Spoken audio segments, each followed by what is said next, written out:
one. I think some of you will find now the fourth time the term limale, the root is found. Vit ela miluim tikach. So the aisle of these days, and now we have an answer to question here. The title of this chapter shall be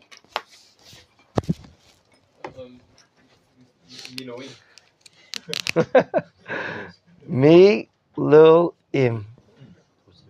How many days of Miluim? Shivat Yemei. We'll add a hey to it. Hamiluim, the 7 days of Miluim. We still have not categorized, classified, explained what is Miluim, but maybe I think the time has come that we give a clear classification and understanding for the words of Miluim. One question: with Aaron and his sons, does it mean that the minimum amount of Kohanim to be on site is five? There's only 5 alive right now. That's right. So again, I'm asking if you in 38 years from now, we're going to meet up with Pinchas, and then he'll be a 5th Kohen. But until then, it's like a minimum amount to make service is 5 Kohanim. No, there's no such. I don't know of a law in the Rambam from the Torah Shabbal Peh that in order to have a Beit HaMikdash you need at least 5 Kohanim. I don't know. I'm not aware. There may be, but I'm not aware of it.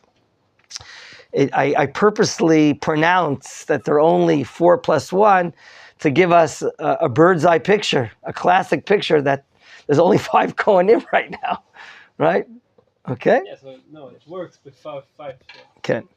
Milui Yadayim. How shall we explain what is Limale Yadam? Limale Yadam. Literally, we said it means to fill their hands. To fill their hands here means, I saw this classic explanation brought by the Dat Mikra series of Mossad Rav Kook. It's to appoint for Israel Kohanim and give in their hands symbolizes action, symbolizes ability, samchut, authority. Now, through this period of these 7 days, the Kohanim are going through the 7 days of Miluim. They're now being officially appointed and given the authority to do what? To do the special works of Kohanim, whatever they are meriting and what they're permitted to do. Without these 7 days of Miluim, they don't have the authority, they don't have the ability to do the tasks of Kohanim. So I heard from one Rabbi from Ma'alot, Yeshivat Ma'alot, I forgot his name. I said this maybe yesterday, I don't remember. Here, these 7 days of Miluim are preceding what? Which day? No, sorry. What was the question? These 7 days of Miluim, by definition, are preceding which day?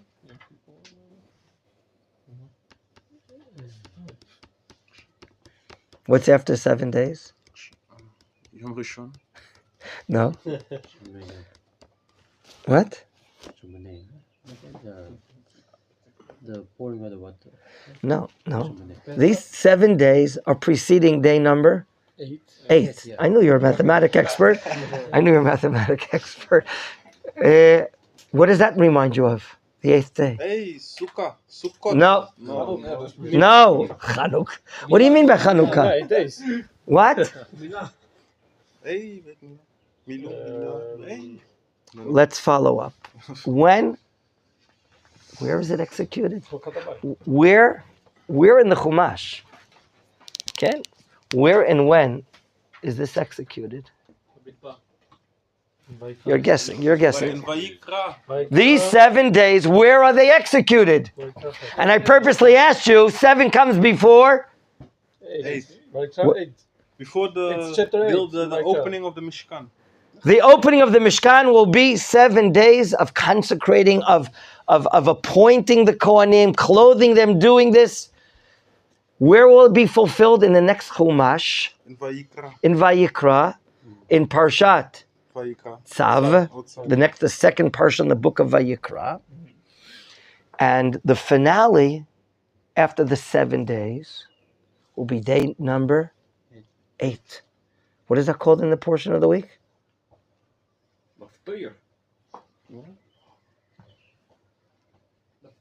The 8th day. What is that called in the book of Vayikra? Which parsha is that? Hanukkah, dedication. Shmini. We have a portion of the week in the book of Vayikra, the 3rd Chumash, called the 8th day, right after Tzav. Gentlemen, this will be done, executed in the next Chumash. So hold your horses, be patient, and we're going to learn about the execution of everything we read here in the book of Vayikra, the 2nd Parsha, Parshat Tzav. According to the oral Torah, one opinion is that on the 23rd of Adar, that is the first of the 7 days, 23rd, 24th, 25th, 26th, 27th, 28th, 29th. 29 days are ending. The next day is the first day of which month? The first of the next Hebrew month is Nisan. That will be day number 8. 8 is the metaphysical. Okay, Shushan mentioned the Brit Milah, which is done on the 8th day, relates to the supernatural, to the more divine, the lofty level. And of course, if some of you remember, on that 8th day, a tragedy happened. What tragedy happened? We lost 2 of the Kohanim. We lost 2 of the Kohanim. They didn't go according to the clear instructions. They were very excited, very enthusiastic, and they brought a foreign fire. The 8th day is the day that we finished the 7 days. During the 7 days, we didn't state. But you know who's like the acting Kohen Gadol? Well, even though he's not a Kohen Gadol, it's Moshe. He's going to be wearing a long white robe, a Beged Lavan, and he's going to be teaching Aaron and his children how to do the service in the Mishkan. They're going to be watching. And then on day number 8, come here. Come here, Aaron. Come here, Banim. Now you're going to be doing it. And the hope and the longing was that a fire, a divine fire will come down. And then it'll consume the korbanot that are waiting on top of the altar that we're bringing on day number 8. This is the setting. You follow? This is the setting, the 7 days of Miluim. As we said, Miluim is the appointing of the Kohanim to give into their hands, Lemalei Yadam, the authority to act as Kohanim in all the prescribed activities. That is Miluim. So what I was about to say a few moments ago, it's interesting. Here, the days of Miluim precede the period of working day in and day out, month in, month out, years in the Mishkan or the Beit HaMikdash. In our modern day era of army service, what comes first? The lengthy service comes first, and thereafter, Miluim, reserve duty, they call it, right? Miluim is reserve duty, isn't it? But it also means you're given now the authority, the responsibility. You put on your green uniform and you're protecting or working on behalf of the Jewish people in Tetzaveh Haganah Yisrael, in the IDF. Okay? Yes, sir. But it reminds me also, like, if you work for a company, yes. Some companies they say, the first week you have to try, it's easy, they're like, and later you have to be... Right, so it's like it's a try, what do they call in factories when they work the machine for the first time? A dry run? I don't know what it's called in English. Dry run. Yeah. Is there a term like that? Yeah, yes? dry run. Okay, but here it's not such a dry run. Here we're bringing actual korbanot sacrifices, aren't we? But it's the initial period prior to the real period thereafter. This is also a real period. Okay, bivakasha, please, for the next 2 minutes, quickly go through verses 38, 39, 40, 41. Okay, from 38, see all of this. You got a Mazal Tov? Yeah. You got your Tudatzot? Yeah. Mazal Tov, Mazal Tov. Wow, history. The Herman family has new roots in Eretz Yisrael, even for the state of Israel. Fantastic. Mazal Tov. Tidor. Wow, what a smile. Take a picture of him, please. Quickly. Yisrael, take a picture of him. We got to send it to his parents in Chutz La'aretz. All the way from which city? Stanford. From Stanford, Connecticut. Oh, from Stanford, Connecticut, straight here. Fantastic. Great. Okay. Have you seen verses 38, 39, 40, 41? Yes, you have? Okay. And now, we're handing these out.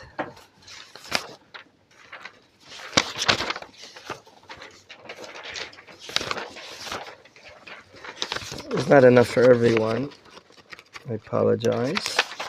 So sometimes, yes.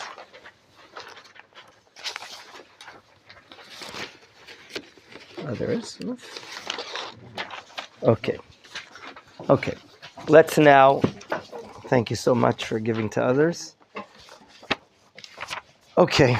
Let's look on the right-hand side of this chart, as charted by my dear father-in-law, Rabbi Shalom Horovitz, Shlita, Mori Rabbi, my dear teacher and rabbi. What section is this called? We're just going to look at the Hebrew now. Which Korban? Okay, and this is the next pasuk, is it not? We have verse 38. Let's see. Okay, we're looking at Lamed Chet. Do you see on the right-hand box? V'zeh asher taseh lamizbeach. Meaning, this is what you're going to do on the mizbeach. What? How many lambs? One lamb. Kvasim b'nei shana shnayim. You see that word? Shnayim. Shnayim layom per day. How many days a week? How do you know? It says tamid.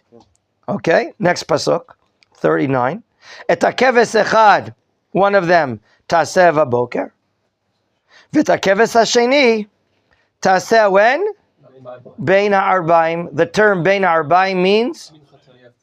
What does minchatai mean? Okay, what's there? The afternoon.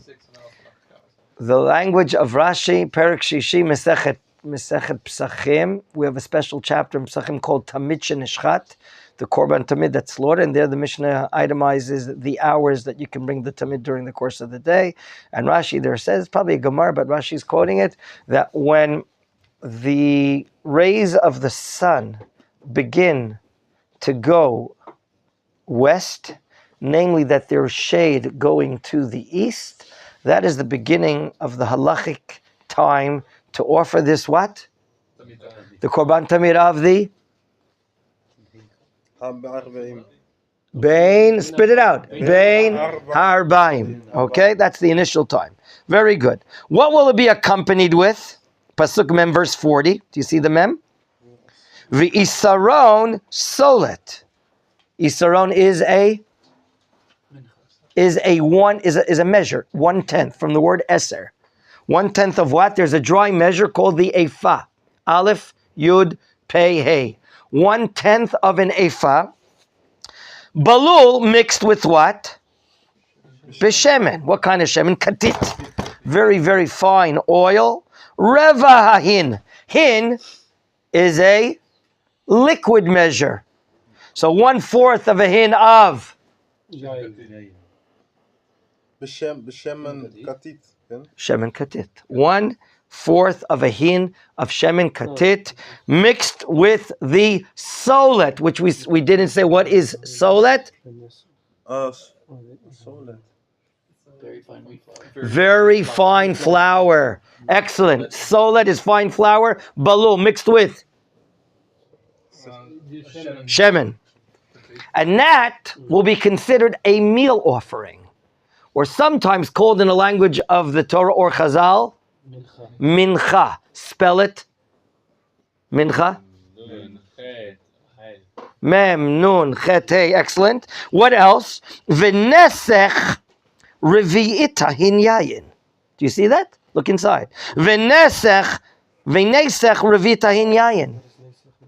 Linsoch is to pour In this case, to pour what? A revi'it tahin, a fourth of a liquid measure called hin of yayin. So not only is this lamb offering, the tamid offering, accompanied by a mincha meal offering, it's also accompanied by a nisuch yayin, a water libation, they call it in English, pouring of wine. Where are you going to pour the wine? Around the altar. I'm walking up this ramp. Here's my ramp of the kevesh of the altar. And now I have to turn right, as the Mishnah says in Masechet Tamid, because all your piniyot, or every time you turn, you should always turn to the right. The right symbolizes chesed. And we go, in the left-hand corner, there are two apertures. There are two openings there. One for the pouring of The shemen. yayin, not pouring shemen. We're pouring yayin. And for the 7-day holiday of Sukkot, the pouring of mayim. There we have nisuch hamayim, 7 days of the year, the Sukkot holiday, pouring of water. And we have nisuch hayayin, accompanying the korban tamid. The korban tamid. Gentlemen, what about the second lamb? Pasuk Mem Aleph, down on the bottom of the chart. Do you see it? Yes or no? V'eit hakeves hasheni ta'aseh bein ha'arbayim. Ta'aseh bein ha'arbayim. You're going to do it when? In the afternoon hours, you said. Keminchat haboker. It'll be done just like the morning gift. Mincha can mean gift. Where do we see in the Chumash Bereshit that a mincha was sent as a gift? To Esav by? Excellent. Yaakov is in fear of a war, so he gets ready for a war, he gets ready for a gift, and he sends a mincha to his brother Esav, with a lot of animals and so on. So here it says that the afternoon one will be just like the minchat haboker, the gift of the morning. Ucheniska, and also the libation. Tasela, lereach nichoach, for a special savory sense or smell, ishet lashem, a fire of God. Well, we now just studied, at the end of this parsha, a section called Korban Tamid, the Tamid offering. Do we see this anywhere else in the Torah? Yeah. Yes. Where do you see it? Mekorbet. Makorbet. Now I'm saying. On the left-hand side of the chart, Makorbet, source 2, Bamidbar chapter. Wow, you're really sharp. Kafchet. And look through it, please. And I'd like to hear some comments, some reactions. Makorbet, we're looking at the left-hand column from Bamidbar 28. If you have a Tanakh, you can open up your Tanakh to help, to help you understand it better. If you need a Hebrew English, so you can take a Tanakh and open up Bamidbar 28. And I'd like to hear some comments. More details. You see more details in Kafchet. Yeah. Okay, like for what? What do you see more? Talks about like Isha. Ishel Hashem, but we saw Ishel Hashem in 41 on our side as well, did we not? Yeah, but you guys more details about it, no? Like what? Give me an example. It's like I see for a lot of things verbatim, from one to the other. Wow, a lot, almost the same words. Yeah. I'm happy to hear a difference. There's like a consignation to me, and then in Shmuel, in our part, it doesn't say to me. Okay, that's interesting. Tamim is not mentioned here. Where is it mentioned there? Tamimim. Okay, that's one point. That's a good point. What else?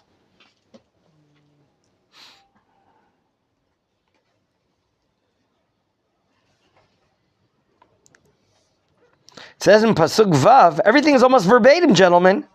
In verse 6 in the left-hand chart, it says the Olat Tamid that was done Behar Sinai. What is that coming to say? At Mount Sinai. As it was in Tetzaveh. As it was in Tetzaveh. But why mention it? Why say that? Why say this is the... by the way, the name of the Korban is mention here? An olah. What am I doing? Olah. It's to An ascend or rise, ascend offering is one meaning of an olah, Hananya. Do you know, Hananel? Do you know another meaning of the olah?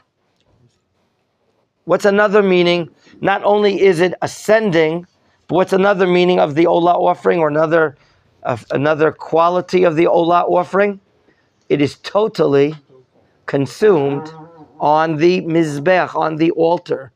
Unlike other korbanot, where Kohanim get some piece of the action, the owners get other pieces of the action, here it's totally holy, W-H-O-O-W-H-O-L-Y, consumed completely on the fire. But we still don't understand what's going on in Har Sinai. Okay. Who can now raise a general question? Why is it repeated? Why is it repeated?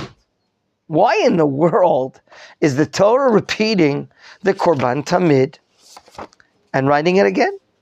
So if I open up in Bamidbar 28 and I look up a very famous Rashi, Rashi says in Bamidbar,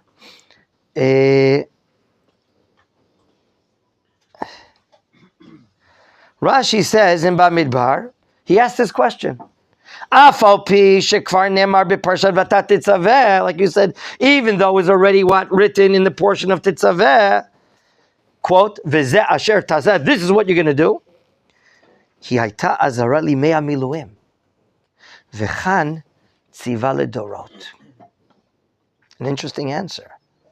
The azara, the warning there, what to do it, was for the days of the miluim. And here, it's a command for generations. That's not an easy answer to understand, because does it not say here at the Korban Tamid in verse 42, you don't have it on your chart, Olat Tamid Lidorotechem. The Tamid offering, Lidorotechem. What does a dor mean? A generation. Dorotechem, for your generations. So what is Rashi meaning? By the way, Rashi's quoting even a midrashic source, the Sifri. There are others that I think the Chizkuni says, when it says there, Lidorotechem, it meant for the generation at Sinai and for the next generation in the desert. As if Dorotechem is plural only, limited to 2 generations. Usually, it's hard to understand also, because when you use the plurality of a word, we don't see a limit that has to be 2 or thus. I want to share some ideas that I learned from my dear father-in-law. Certainly, the difference between the two can be the context. The context in which they're mentioned. Parshat Pinchas, which we didn't see today, where this appears in chapter 28, is the famous section of the Musaf. As the word Musaf means, additional. When it comes Rosh Chodesh, when it comes Shabbat, we have a additional korbanot. When it comes to Rosh Chodesh, we have another Musaf. When it comes to Pesach, Shavuot, and Sukkot, Rosh Hashanah, Yom Kippur, Shmini Atzeret, we have. But the word Musaf there in 28, and I want to share with you the term, Al Olat Hatamid. The first Musaf mentioned in Bamidbar 28 will be which day? Shabbat. And how is it mentioned there? Al Olat Hatamid. Literal translation, Al. What do you think it means? On top of. A top of. In addition to, exactly, a top of. In addition to the daily Tamid offering, when it comes Shabbat, you're going to have the Shabbat additional offering called Musaf, that we have the prayer service called the Musaf in lieu of that. So maybe we can clearly understand that if in chapter 28 of Bamidbar, the Torah is teaching us the order of korbanot, public korbanot. Gentlemen, the book of Bamidbar, chapter 28, is already in the beginning of the 40th year of our desert travelings, sojournings. We're in the 40th year. We're about to go into the land of Israel. And for 38 years, according to one opinion, we have not been bringing sacrifices in the Mishkan. Well, not at all. Public sacrifices in the Mishkan, we have not been bringing. Okay? Even though we were commanded in Tetzaveh, the portion of our week. However, there's an opinion in Chazal that says that for 38 years, following the sins of Bnei Yisrael, we only offered korbanot for the time we were at Sinai. We can make an account of how many days, in fact. If we said the inauguration of the Mishkan was on which date? We said about 20 minutes ago. After the 7 days, day number 8 is what day of which month? The first day of the month of Nisan. In the book of Bamidbar, Parshat Balotcha, we're going to be traveling for the first time. After 1 year, less 10 days, if I'm not, or 20 days, I forgot the exact account. We're going to be traveling on the 20th of Iyar, the 20th of the second month. That means from Rosh Chodesh Nisan to the 20th of Iyar is approximately 50 days. For 50 days, the nation of Israel brought at Sinai the Tamid. And that will explain the Pasuk, what we said in verse 6 of Bamidbar 28. Ha'asuya, the Tamid that was made or done, Behar Sinai. So now, in the 40th year, 38 years we have not been sacrificing. God repeats the section of the Tamid as a prelude to the Musaf offerings, atop of the above, in addition to the above of the daily offering. Get ready, we're going into the land of Israel. There we're going to bring in all these sacrifices. So the context of Bamidbar 28 is the context, the future. We're going to be going into the land of Israel. I want to explain to you the Musaf offerings based on the daily offerings, in addition to. That's an answer of context. So let's go back to our portion. Parshat Tetzaveh. Why is it brought here? It's in context to what? To the days of Miluim. The days of Miluim. Okay? Parshat Tetzaveh is combined with Parshat Truma. We've been learning about the building of the Mishkan and the articles of clothing. We've learned about the content of the actual mitzvot that Moshe received from God at Mount Sinai in regards to the producing, the manufacturing of a Mishkan, its vessels, and all the clothing. And now, after 7 days, where Moshe is exemplifying, is illustrating, is showing Aaron and his children how to do the service of the Kuna during these 7 consecutive days, called Yemei HaMiluim, the days of Miluim. Afterwards appears what we have here in source 1, the V'zeh Asher Taseh HaMizbeach. V'zeh. This is what's going to be done on the Mizbeach. The first public offering after the 7 days, you're going to bring the Tamid of the morning. That's going to be on day number 8, the Tamid of the morning. And therefore it comes right here. So that's an idea in the context of after the 7 days of Miluim, the commandment to do the Korban Tamid of the morning. My dear friends, a very educational understanding is offered to us by the Abarbanel. Rav Yitzchak Dona Abarbanel, in his amazing commentary on the Torah, he gives us an outlook of something which is more related to education, values, that according to the order of the psukim, okay, notwithstanding your good question that you thought that this is only after the sin of the golden calf, but we said there's another approach, that this is really in order. And we're learning about the Parshat Tamid prior to the sin of the golden calf. And we're learning about that it's not related to kapara. Why is it not related to kapara? Because we've yet to sin or violate in the sin of the golden calf, or later the sin of Chet HaMeraglim, the sin of the spies. So right now, do we have an outlook or understanding about the building of this mizbeach, of the mizbeach. V'zeh asher taseh mizbeach. You're going to do a korban tamid. You're going to accompany it with a mincha, a meal offering. You're going to have a wine libation on it as well. So the Abarbanel says, the Jewish people right now are looking back. Wow, where were we a few months ago? We were working with mortar and bricks. We were servants. We had no independent personalities. We had no self-esteem. We had no dignity whatsoever. Bring the Olat HaBoker to remember what stated that we were there in the morning at Mamad Har Sinai. Biyot HaBoker, as we learned in Parshat Yitro. While they were there in the morning, the revelation of God. So you bring an offering to say thank you to Hashem for the giving of Torah, which is stated in the morning, Baboker. What about the Olah, the Tamid of the afternoon? What is the afternoon time? You said again, Aaron, the term Bein